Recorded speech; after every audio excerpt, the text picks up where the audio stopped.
In this tutorial, you're gonna learn how to get Photoshop completely for free.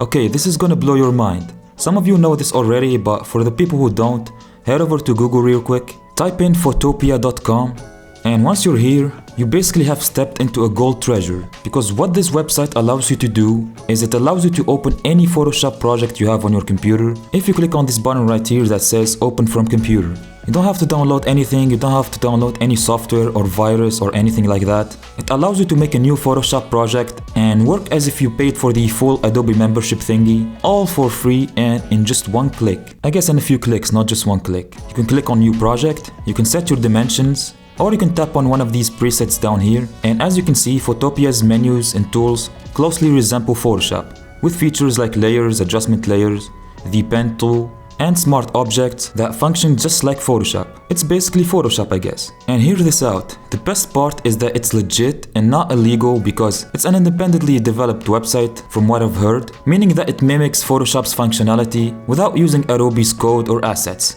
And the developers earn money, I think, through ads and donations. But yeah, if you found this video helpful, please like and subscribe. Get this video to 1,000 likes somehow, and feel free to watch this next tutorial. I would also love to hear your thoughts in the comments.